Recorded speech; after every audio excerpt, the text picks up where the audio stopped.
Well, thank you so much for inviting me to come. I'm glad to know that you've used Educator Handbook in the past because it's going to make a lot more sense to you than schools who haven't used anything like that before.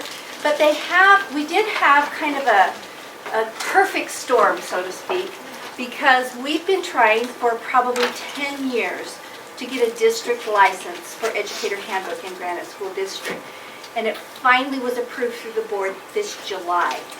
But also this July, Educator Handbook for the last 2 years has been redesigning their whole website because they wanted to have, they realized that there were certain things that needed to be corrected and fixed and workable that they couldn't do with the way the original website was designed.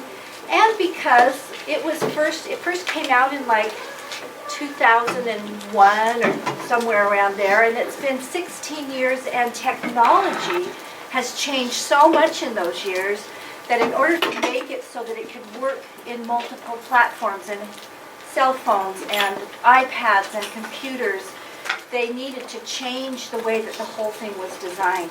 So when we first logged on this year and it was completely different, it wasn't because we have a district license so it looks different. It's because in July, they rolled out their brand new platform as well, okay? So that's just a little bit of background on why it looks different. So before we start getting into Educator Handbook, just to give me a little background on Bridger, tell me, in your classroom, besides Educator Handbook, what other ways do you or don't you use anything but it? Do you manage your behavior and monitor student behavior in your classrooms? What do you do? Or do you put everything in your classroom in Educator Handbook? Tell me where you're at with that. Yes, sir. I use a card system. You use a card and system. I use Class Dojo. And Class Dojo. And like little carbon note things for parents. Okay, awesome to know. Good. What else is used in the school? A lot of teachers use Class Dojo. How many of you use the Class Dojo? Fantastic.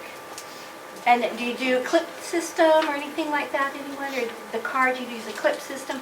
So you're using various things. Some teachers just have something as simple as a behavior log or something that they can track minor offenses with in their classroom, right?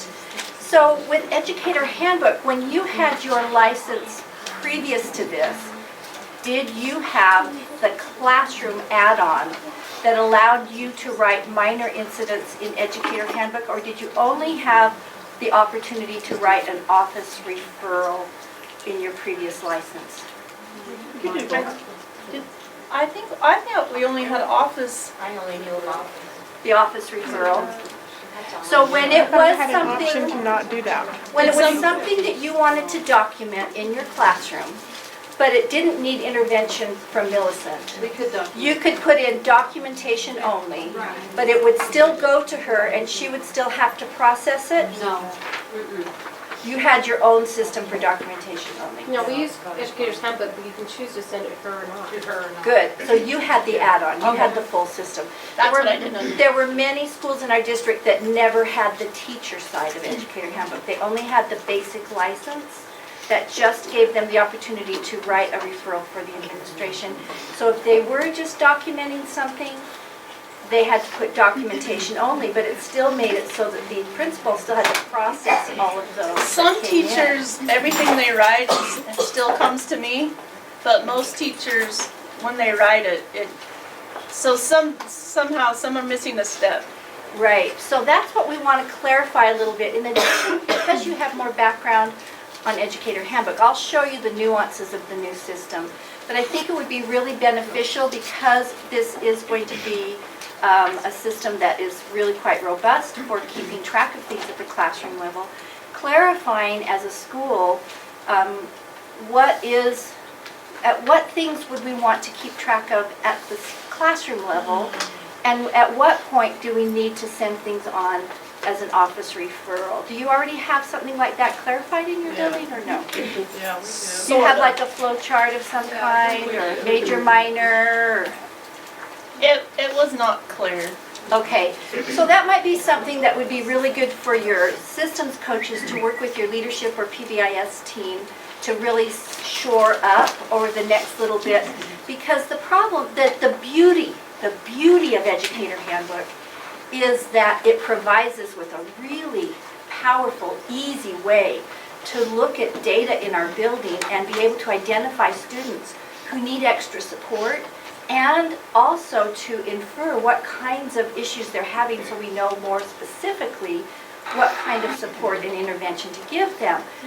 But if we're putting everything in as an office referral, when it's things that have been taken care of at the classroom level or that should be taken care of at the classroom level, it skews your data so that when you're looking at that data, you think you've got this enormous problem with something that really has been taken care of at the classroom level.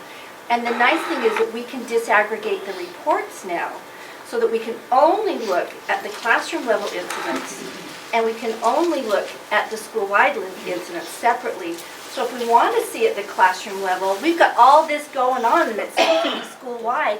What can we learn or do to stop this from happening at the classroom level? We now have the ability to look at both of those reports.